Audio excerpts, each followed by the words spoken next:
በዚህ እስር ቤት ውስጥ እስረኞችን ያለ ፍቃዳቸው በእርቃን ፎቶ ማንሳት፣ የተለያዩ ማሽኖችን በመጠቀም ብልትን ማኮላሸት፣ እነሱ ጋር እነዚህ ነገሮች ተራ የስቃይ አይነቶች ናቸው። በዓለማችን ላይ ብዙ አይነት ጨካኝና አሰቃቂ እንዲሁም አሸባሪ ሰዎች ተፈጥረዋል። እነዚህን ሰዎች ስርዓት ለማስያዝ መንግስት ለብዙ ዘመናት ሲለፋ ቆይቷል። በየሀገሪቱ ለየት ያሉ እስር ቤቶችን በመስራት እዛ ውስጥ እስረኞች እስከ ጥግ ድረስ ተሰቃይተው ከስተታቸው እንዲማሩ ተደርገዋል። ግን እስካሁን ድረስ ወደር ያልተገኘለት የምድራችን ጭካኔ የተሞላበት እስር ቤት ጓንታናሞ ወይም በቅጽል ስሙ ገሃነሙ እስር ቤት በመባል ይታወቃል።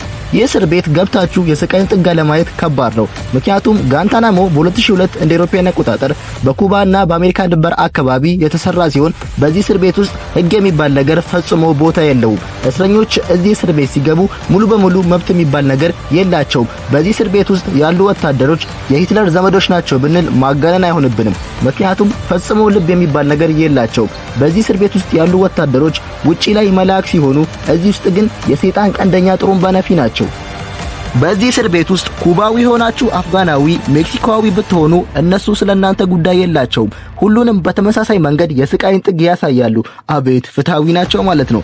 በዚህ እስር ቤት ውስጥ እስረኞችን ያለ ፍቃዳቸው በእርቃን ፎቶ ማንሳት፣ የተለያዩ ማሽኖችን በመጠቀም ብልትን ማኮላሸት፣ እነሱ ጋር እነዚህ ነገሮች ተራ የስቃይ አይነቶች ናቸው።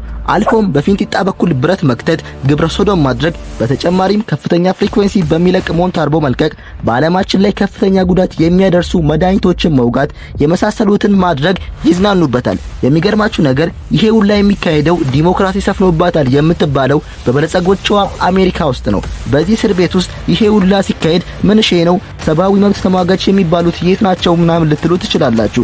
ግን የአሜሪካ ስለሆነ ደፍሮ ማዘጋት አልቻሉም። ስለዚህ የአደባባይ ሚስጥር ሆኖ እስከ ዛሬ ተቀምጧል። በዚህ እስር ቤት ውስጥ ያለፉ ታሳሪዎች ስለ ጓንታናሞ ለማውራት እንኳን ቃላት ያጥራቸዋል። ለማውራት ሲሞክሩ ከንግግራቸው ይልቅ እንባቸው ነው የሚቀድማቸው። ግን እኔን የሚገርመኝ እስካሁን ድረስ ላይክ እና ሰብስክራይብ ያላደረጋችሁኝ ሰዎች ምን አስባችሁ ነው? ግን በቃ በገገማው ሰብስክራይብ አድርጉኝ። እና ወደ ጉዳያችን ስንመለስ በዚህ እስር ቤት ውስጥ ከታሰሩ እስረኞች መካከል በምስሉ ላይ የምትመለከቱት ግለሰብ ይገኛል። በጓንታናሞ እስር ቤት ከመግባቱ በፊት የነበረው ገጽታ ይሄን ይመስል ነበር። በአሁኑ ጊዜ ግን ይሄንን መምሰል ችሏል። በተጨማሪም እስረኞችን ለማሰቃየት ከሚጠቀሙባቸው ሌሎች መንገዶች መካከል እስረኞችን እንቅልፍ መከልከል፣ ለሳምንታት ያህል እጅ እግራቸው ታስሮ በወንበር ላይ ማስቀመጥ፣ በሬሳ ሳጥን ውስጥ ውሃ ሞልተው እዛ ውስጥ ትንፋሽ እስኪያጥራቸው ድረስ ማሰቃየት፣ በአፍንጫቸው በኩል ትቦ በመክተት ወደ ሳምባቸው መርዛማ ፈሳሽ በማስገባት የመሳሰሉትን ተግባር ይፈጽማሉ። ለጓንታናሞ እስር ቤት ከሺህ በላይ ዶክመንተሪዎች የተሰሩ ሲሆን በምድር ላይ ሆናችሁ የምድር ገሃነም ምን እንደሚመስል ማየት ከፈለጋችሁ አሜሪካ ጓንታናሞ አለላችሁ ትላናለች። የምድራችን እጅጉን በጣም ጭካኔ የተሞላበት እስር ቤት ጓንታናሞ ቤ ናቫል ቤዝ። የዛሬ ቪዲዮአችን እዚህ ላይ ያጠናቀቅኩኝ። በቀጣይ የዓለማችን ቅንጡ እስር ቤት ምርጥ ቪዲዮ እንዲሰራላችሁ የምትፈልጉ ከሆነ ኮሜንት ላይ ሳውቁኝ እያልኩኝ ይሄን ቪዲዮ እስከመጨረሻው ካያችሁ ኮሜንት ላይ አንድ ቁጥር ጻፉልኝ። በቀጣይ በምርጥ ቪዲዮ እስከምንገናኝ ድረስ ፒስ